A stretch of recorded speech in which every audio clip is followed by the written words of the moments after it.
It's kind of crazy when you think about it. We all get the exact same 24 hours in a day. You, me, some billionaire, an Olympic athlete. So what's the real difference? Well, it's not about time management. Not really. It's about mind management. See, the highest achievers, they're playing by a totally different internal rulebook. And today, we're going to crack that book open and see exactly what it says. I mean, have you ever really wondered about that? How is it that some people just seem to have this bottomless pit of energy? They're always on, always productive. Meanwhile, so many of us wake up and we're already tired. It can honestly feel like our own brain is the biggest thing standing in our way. So this is the paradox we're all living in, right? On one side, you have the dream, the day where you're just locked in, focused, full of energy, feeling like you're totally in control. And then there's the reality for most of us, a to-do list a mile long, but zero energy in the tank. Our minds feel foggy, distracted, just blocked. But here's the thing. What if the problem isn't you?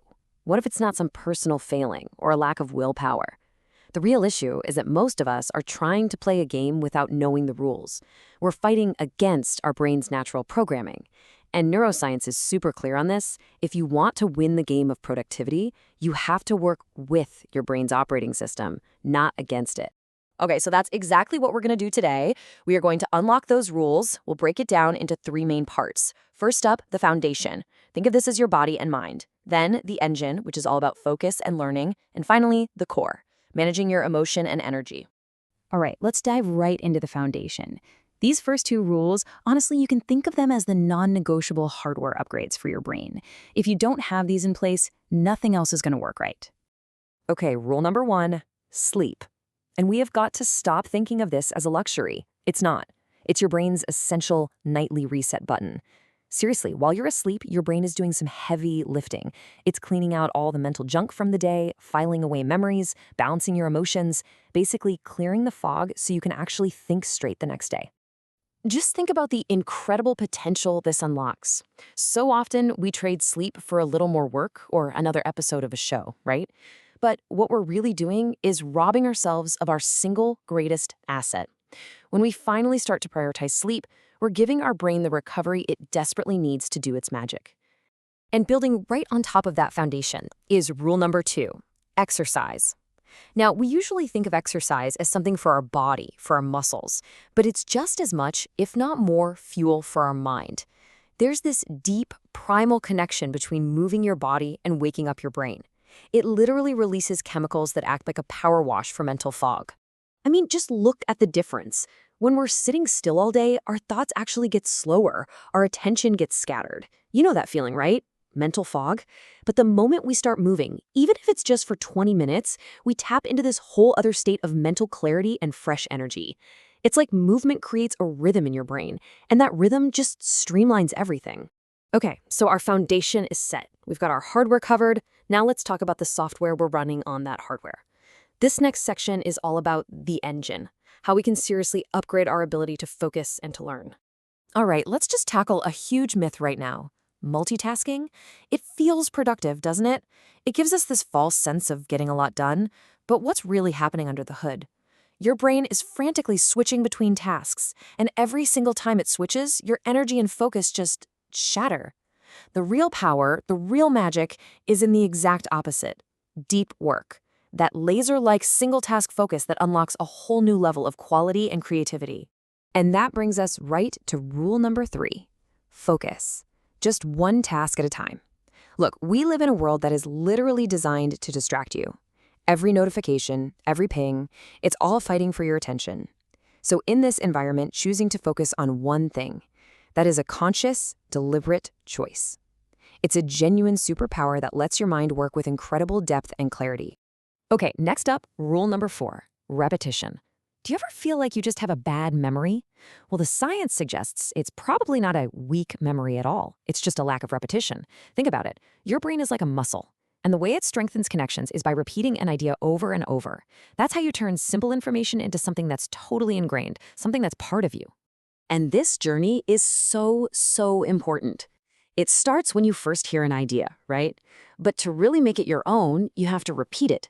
Maybe you say it out loud or write it down. Then you start to actually feel its importance. And eventually, after you've done that enough times, that idea isn't just a fact you know, it's part of how you think, how you act. It becomes a piece of you. And the last rule for our engine section is rule number 5, use visuals. It's pretty simple, really. Our brains are hardwired for pictures. We understand, we feel, and we remember images way faster and way more deeply than we do with just words. Think about it. A super complex idea that takes a whole paragraph to explain can be understood in an instant with a simple drawing or a diagram. All right, so we've covered the hardware, the foundation, and the software, the engine. Now it's time to talk about maintenance and fuel. This final section is the core. It's all about mastering that internal world of emotion and energy. Rule number 6 is all about stress. And our first instinct is usually to just push through it, to ignore it. But stress isn't the enemy here. A much better way to think about it is as a signal. It's basically your brain's check engine light, flashing to tell you that something is out of balance. And if you listen to that signal, you can manage it. But if you keep ignoring it, well, eventually, it's going to manage you.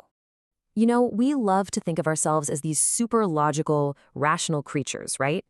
But rule number 7 pulls back the curtain on the truth. Emotion is the real engine of action. You can have the most perfectly logical plan in the world, but if you don't have an emotional connection to it, a real why, it's just going to feel like a chore. But once you connect a task to a real purpose, to a feeling, that creates an absolutely unstoppable drive. Okay, so what's with this number, 90? What does that mean? Well, this represents something called your brain's natural ultradian rhythm. Here's the deal. Your brain can only maintain that peak, high-intensity focus for about 90 minutes. That's it. After that window, your performance starts to drop off a cliff. Your brain needs a reset. And this leads us perfectly to our final and maybe most important rule. Rule number 8, take breaks. Pushing past that 90-minute mark isn't a sign of strength. It's actually a sign of inefficiency. You're just running on fumes. Strategic breaks aren't a weakness. They are the secret to recharging. Honestly, sometimes the most productive thing you can possibly do is to just step away and do nothing at all. So there you have it. That's the whole toolkit for mastering your mind. You start by building the foundation with great sleep and regular exercise. Then you upgrade the engine with intense focus, smart repetition, and powerful visuals. And finally, you maintain the core by managing your stress, harnessing your emotions, and taking strategic breaks. But listen, this is really important. Just knowing all these rules, that's only the first step. That's just information. The real transformation, the thing that gives it all its power, comes from action. It all begins the moment you decide to actually apply this stuff to your life. So I want to leave you with this one question. Don't try to master all 8 of these things at once. That's overwhelming. Just look at the list. Which single rule, if you really committed to living it starting today, would make the biggest difference for you? Just pick one and start there. Because mastering your mind doesn't happen overnight. It starts with a single conscious choice.